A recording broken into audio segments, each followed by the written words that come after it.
नमस्कार, हम रिंकू तिवारी दुबई से स्वागत बा आप सबके हमारे चैनल पे। आज आप सबके बहुत ही सुंदर एगो शिव विवाह गीत सुनावता नहीं। अच्छा लगे तो लाइक और कमेंट जरूर करी लोगिन, और अगर चैनल पे नया बनी तो चैनल के सब्सक्राइब कर ली लोगिन, बेल आइकन प्रेस करी कि जब भी हम गाना अपलोड करें तो सबसे पहले नोटिफिकेशन आप सबके मिले।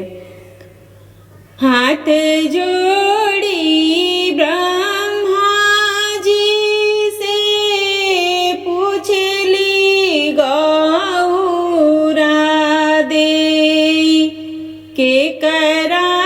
से ब्याह हमार पोथिया ही पड़ी ब्रह्मा जी गौरा के सुनाइल विष्णु जी से ब्याह तोहार फारी दिहली पोथी गौरा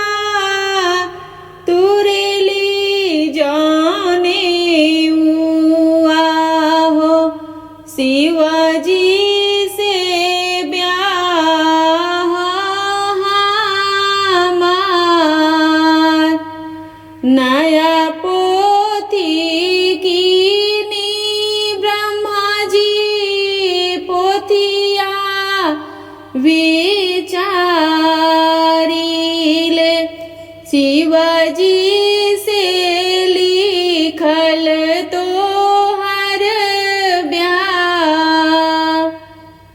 पोथी राउर सियब ब्रह्मा जी जनेवा राउर जोड़बी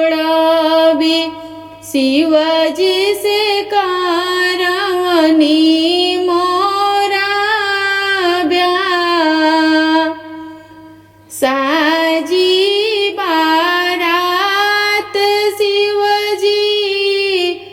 गौरा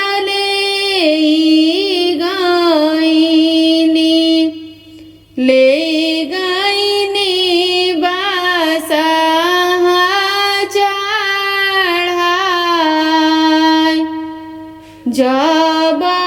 गौरा गईली शिव के नगरिया में देखली टूटही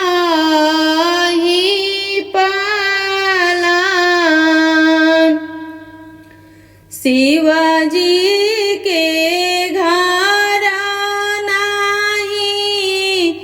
शिवजी के आंगन नाही शिवजी के टूटही पालान शिवजी के घरवा नाही अनवा से धनवा नाही भंगिया से भरल बा भंडार साप गोजर हुए हो शिव के परिवारवा हो देखी गौरा गईली डेराय एतना जे कईनी हम धर्म का